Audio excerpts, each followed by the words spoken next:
let's go. Go ahead. Let's start with how you played defense today. You threw a lot at Cincinnati. There was pressure, there was zone, and 30 turnovers is great, but how'd you felt like, let me ask this way, did you succeed at everything you wanted to do for the most part defensively? Well, I didn't like our energy in the first half. There were, while we were getting some things out of the press, we weren't finishing many plays. They had 8 offensive rebounds in the first half. I thought Cincinnati was getting a lot of the 50-50 balls early in this game. And so while we were doing some things at the top part of the press, decent, the back end of the press wasn't very good. We weren't tough enough. We weren't active enough. We weren't flying around. I thought as the game went on, that got better. I thought we rebounded better, not great, but better. I do think that as we've employed this more and more, our instincts are getting better in the press. We're understanding when to go more, when not to go. So I'm seeing improvement in that area. But, Cincinnati without their point guard today, she's a heck of a player, young player. They were vulnerable, I felt like, in that. They were lacking a really good ball handler, so we wanted to see how it would look. What changes things in the third quarter? I thought Tess really ended the second quarter well, and Tess got us off to a great start in the third quarter. That's why I started her. She was the player that had the most energy. I thought she competed the most. But I thought Gina, Taryn, and Tess early. I thought Nas was good in that stretch, and obviously I think they turned it over 4 or 5 straight times, so we had an open floor. We knew Skekic would get a couple of minutes. Yeah. Alexis Hess was a surprise. She's been here 2.4 something seasons, has never even been able to run to the scores table to check in. So just reaction to finally being able to get her in a game, and when did the first of the year become a target date to maybe get her to play? Yeah, boy, Alexis has had. She doesn't have good knees. I mean, and the surgeries that she's had to have are tough, and long rehabs, very similar to what Lee had. Okay, very similar, and she had them on both. So to have this day come because pretty unpredictable whether this would ever get here, but she's been practicing pretty well. She got cleared right before the TCU game. So didn't quite feel comfortable there. She really hadn't been through it, but yeah, it's good to see her out there. Good to see Parks. Parks has battled a couple knee injuries as well, and while she has been on the floor, good to see her knock a 3 down and get out there as well. And then Sketch, just really hard. An 18-year-old coming in, maybe has had 5 practices now, 6.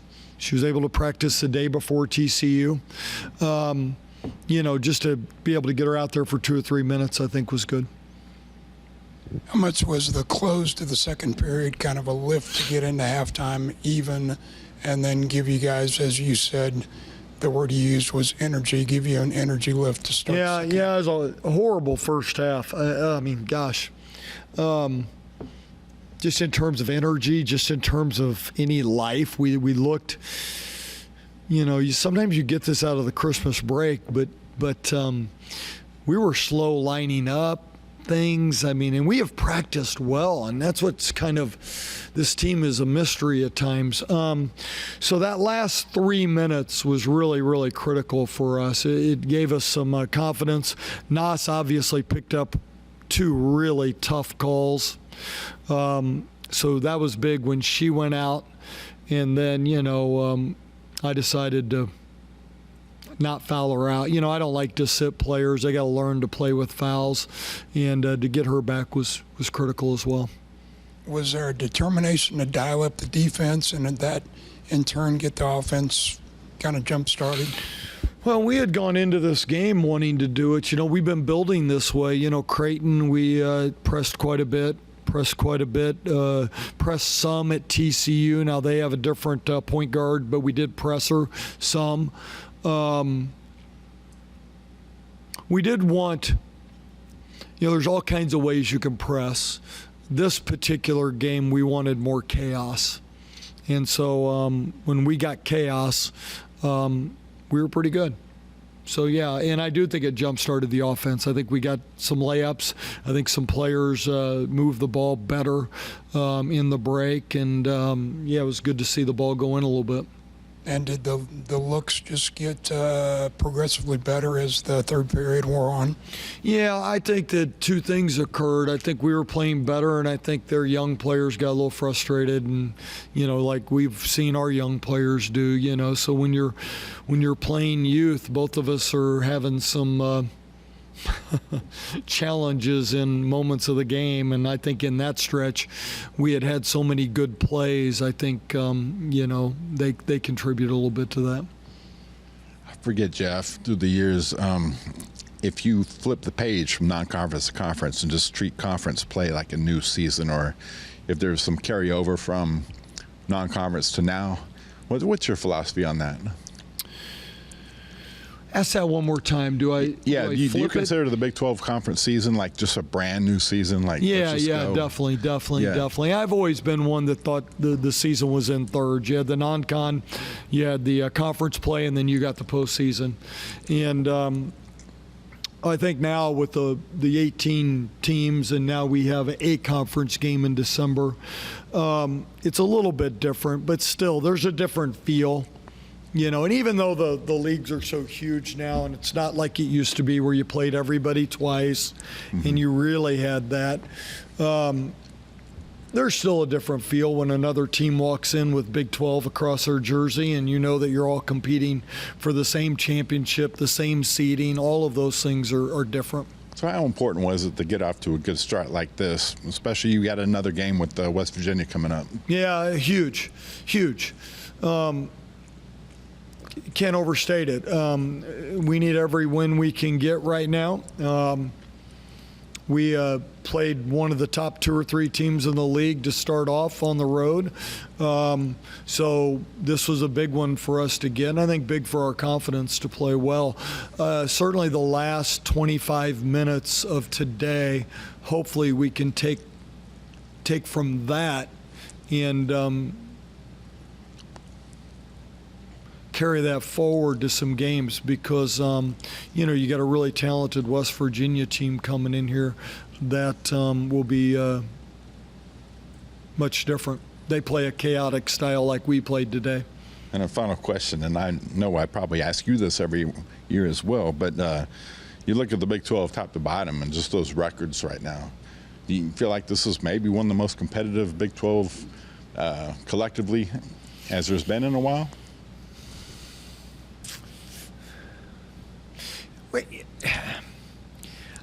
I don't know, Scott. Too early to tell? Well, we've got I think the league's good. I do. We have some teams that maybe haven't been challenged as much, so their scheduling has, hasn't challenged them. Okay. And so I'm not sure that until we get into this league play, I don't think we're going to know as much this year until maybe we get 6 games in. Okay. I'll tell you what, it appears to me different across the country is it looks to me like people are scheduling softer. And maybe with all the portal changes and everybody's got a new team, they're thinking that scheduling softer allows them to tinker with lineups and allows them this. We've certainly taken our lumps in the non-con. We've had the toughest non-conference schedule of anybody in the league. And I can tell you I have not enjoyed it. And I can tell you that I'm a little envious of the ones that are, but at the same time, I've always said I'm going to schedule tough because you look at the last 2 years of our program, it's been special to be considered in that top 16 and to host and to be last year. I think we were the first team out that ended up going to Kentucky and ended up in the Sweet 16. And I just think that's the right way to schedule. Mm-hmm. We just haven't won as many games as I felt like we've taken longer to gel than I wanted, but hey, that's on me. That's on me. But I think it'll take a little bit of time. I think a third of the way through conference, teams will have played enough of a balance of the league. I think you'll be able to tell how strong the league truly is. Okay. What is your communication approach to the team, to any team, let alone a young team like you have, when shots aren't falling, of how you got to continue to play in certain manners to get success? It's a great question, because one of the things that I felt like with this team was that I call it staying in the storm. We've had players, when they get in the storm of frustration or lack of success, they haven't played as hard. And then when they've gone to the bench, they haven't been able to hit the reset button, especially if they stayed over there too long. So what I've tried to do in the last maybe 4 games is sub them quicker, because I didn't want them to be too deep in the problems to where they got too down, and then I didn't want them to sit too long with it either. That was a little more difficult today. I didn't do that as much today. I felt like we had 7 playing pretty well in those 15 minutes from the 5 at the end of the second quarter to the end of the third. I had left that group out there pretty long. So I don't know. I'm still trying to figure out each player better and still trying to hopefully figure this team out. But yeah, my message has always been that don't let the offense affect your effort. But that's been the message for 30 years of coaching. I just wanted to ask you about offensive rebounding. You touched on it. Huge difference, it seemed, from the early stages of the first half. What makes the difference? I think it's effort. There's 2 things that I think good offensive rebounding teams have. One, they know where their shots are coming from, and then sometimes when we get maybe a little too hungry at times, maybe our shots aren't as good as they need to be, so the offensive rebounding isn't as good. When we're moving the basketball and we know where shots are coming from, I think our offensive rebounding is a lot better. But yeah, effort, shot selection, I think those 2 things are the biggest things.